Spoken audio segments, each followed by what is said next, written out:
Europe 1, radio officielle de Roland-Garros. Tout de suite, retrouvez Service Gagnant avec Winamax. Winamax, le plus important, c'est de gagner. Allez, service gagnant, c'est tout de suite. Vous êtes en compagnie d'Axel May jusqu'à 20h. Bonsoir Axel. Merci, bonsoir. Et cette question, ils sont où les Français? Elles sont où les Françaises? Dans le public, parce que sur les cours, on n'est pas loin de la Bérésina. Il n'en reste qu'un, Arthur Rinderknecht, un Français. J'en ai un en face de moi, demi-finaliste même il y a quelques années à Roland-Garros. Cédric Pioline, bonsoir. Bonsoir Axel. On va parler bien sûr de ces Françaises, de ces Français qui ont des difficultés. Mais d'abord, cette balle de match. C'était entre l'Italien Yannick Sinner, 9e mondial, devenu à 21 ans seulement un habitué en principe des deuxièmes semaines à Roland-Garros. Et l'Allemand Daniel Altmaier, 79e mondial. Balle de match après 5h30 de jeu. Et Sinner, cette fois, ne verra pas la deuxième semaine. Match Altmaier. 3 manches à 2, 6-7, 7-6, 1-6, 7-6, 7-5. Voilà, c'était un match qu'on peut qualifier de haut niveau. De haut niveau, vraiment, l'Allemand a battu l'Italien à la régulière. Un match extrêmement long, au-delà des 5 heures de jeu.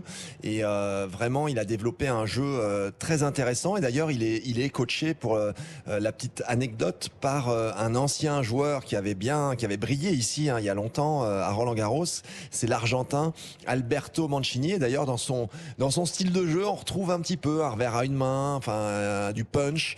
Et vraiment, bravo, parce que c'est une grande performance avec un Sinner qui a été valeureux, mais ça s'est joué vraiment à peu de choses au finish. Daniel Altmaier était même en pleurs sur le court lorsqu'il a remporté ce match en 5h30.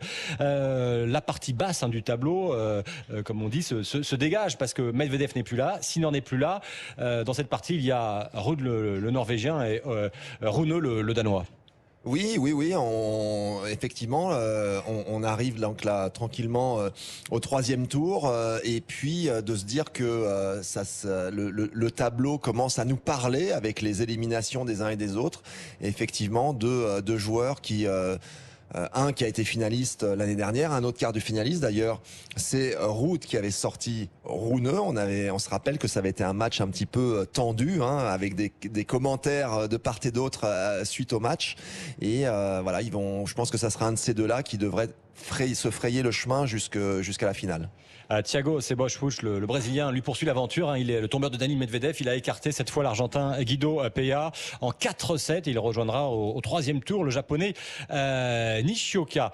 Et comme ce match entre Sinner, dont je parlais à l'instant, et son vainqueur Altmaier a duré 5h30, les matchs ont pris du retard sur le Suzanne Lenglen. En ce moment, il y a le 3e match de la soirée entre Gauff, finaliste l'année dernière, l'américaine, et Grabier, une autrichienne. 6-2 pour Gauff, et peut-être bientôt une balle de match, enfin pas tout à fait. On va aller retrouver Cédric Chasseur, parce que juste après, il y aura le dernier Français qui sera en lice et qui fera son entrée sur ce cours, Suzanne Lenglen. Cédric Chasseur. Oui, Arthur Rinderknecht qui affrontera dans quelques minutes, si Coco Gauff accepte de terminer ce match rapidement, l'Américain Taylor Fritz, tête de série numéro 9. Ce sera le dernier match sur le cours Suzanne Lenglen aujourd'hui. Et la dernière chance, évidemment, française déjà dans ce tournoi dès le 2e tour. On pourrait avoir ce soir un tableau vide de Français en cas de défaite d'Arthur Rinderknecht. Du côté du cours Simone Mathieu, Francisco Cerundolo dans le tableau masculin mène 5-3, 30-0 face à Yannick Hanfmann. Et un mot aussi du cours numéro 14 où il y a une autre tête de série, Tommy Paul, l'Américain. Beaucoup d'Américains ce soir qui affrontent Nicolas Jarry, le Chilien. On est dans le 4e set. Il est mené de 7-1, l'Américain. 5 partout dans la 4e manche. Et il faudra attendre encore un tout petit peu pour Coco Gauff, puisque Graber a remporté son jeu de service. Coco Gauff va servir à 5-3 pour remporter le match. Merci Cédric Chasseur. On va maintenant, comme promis, comme prévu, parler des Françaises sur le court central. Il y a eu Iga Swiatek, la numéro 1 mondiale, qui s'est qualifiée sans frémir face à l'américaine Liu pour le 3e tour. Et puis après, Océane Dodin. Elle n'avait atteint qu'une fois le 2e tour. C'était en 2017 déjà, face à Ons Jabeur, la tunisienne, finaliste à Wimbledon, à l'US Open l'année dernière. Hein.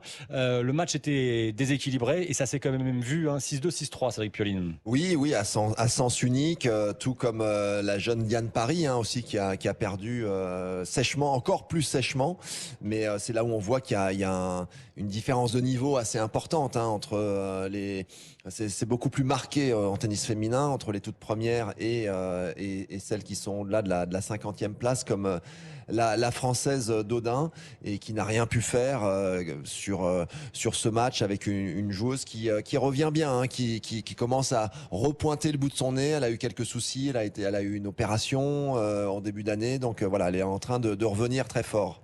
Ons Jabeur, eh bien, je vous propose de l'écouter, sa réaction sur le court après cette victoire face à Océane Dodin. Et évidemment, elle a évoqué le public français. Je vais demander d'accompagner Océane Dodin.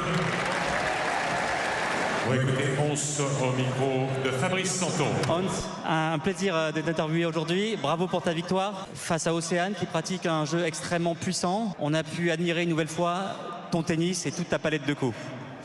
Ouais, c'est une joueuse qui frappe très fort et c'est pas facile de jouer contre elle. Donc il fallait faire beaucoup de désamortis, il fallait changer un peu le rythme. Mais voilà, c'était un jeu très difficile. Surtout le public était sont tous avec elle, donc c'était un peu difficile. Donc j'ai essayé de faire de mon mieux.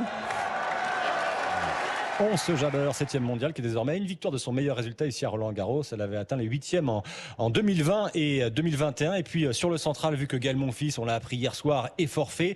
Le match de soirée, ça ne sera pas Holger Rune Monfils, mais ça sera l'Allemand Sacha Zverev face à Alex Molcan, le Slovaque. Diane Parry, vous l'avez évoqué, Cédric Pioline, c'était la première Française à entrer sur les cours aujourd'hui. Battue 6-1, 6-2 par Mira Andreeva, une Russe de seulement 16 ans. Oui, mais là on parle finalement, je le pensais un petit peu malheureusement pour Diane. Vous l'aviez évoqué hier. Hein. Avant le match, c'est que finalement, malgré le fait qu'elle était mieux classée que son adversaire, elle n'était pas vraiment favorite sur ce match-là et ça s'est confirmé avec un score quand même vraiment très sec. Mais cette jeune Russe. Elle est pleine de promesses et franchement, je pense qu'elle a un potentiel vraiment dingue. Probablement que si tout se passe bien, et je lui souhaite, elle devrait rapidement grimper dans les 20 premières mondiales, voire dans les 10 premières mondiales. En tout cas, elle a le potentiel et on voit qu'elle est quelque part même pratiquement programmée dans son esprit pour devenir une grande championne. Et elle a tout ce qu'il faut. Elle est hyper précoce. Il y en a eu d'autres avant elle, mais quand même d'arriver à développer ce genre de jeu à son âge et d'être assuré quasiment, me semble-t-il, de rentrer dans les 100 premières mondiales avec ce résultat à juste 16 ans, c'est vraiment respect, chapeau. 143e mondial pour l'instant, elle découvre juste le grand circuit, hein. Elle était chez les juniors. Il y a un mois, le jour de ses 16 ans, elle est devenue la plus jeune joueuse de l'histoire à atteindre les 8e de finale d'un tournoi WTA 1000, c'est-à-dire les plus importants juste avant les grands chelems. Et elle n'avait perdu que face à Aryna Sabalenka, qui est quand même la 2e mondiale. Sa sœur Erika a été finaliste de Roland Garros junior il y a 2 ans. Et moi, ce qui m'a frappé, c'est quand on la voyait sur le terrain, elle faisait plus que ses 16 ans. Et alors, en conférence de presse, elle avait vraiment 16 ans. Et était désarmante de simplicité dans ses réponses. On lui a notamment demandé, présentez-vous, dites-nous qui vous êtes vraiment. Et écoutez sa réponse. Je pense que comme tous les adolescents, j'aime regarder des séries télé quand j'ai du temps libre. Je dois aussi faire mes devoirs, mais pour être honnête, parfois je ne les fais pas. Je préfère regarder des séries télé. Je dirais que je suis sympa, enfin j'espère. Je ne sais pas comment me décrire moi-même. Je pense que je prends soin des autres. C'est peut-être une bonne chose. Mais vous avez juste à parler avec moi et vous saurez quelle personne je suis. Voilà, Mira Andreeva, 16 ans, la Russe qui s'entraîne dans l'académie de Jean-René Lisnard, hein, sur la Côte d'Azur à Cannes. Ça fait plaisir, c'est plein de fraîcheur, hein, quand on entend. Oui, plein de fraîcheur d'écouter en fait une jeune fille qui a les préoccupations de son âge, mais qui a déjà un métier, un plan de vie qui sont là.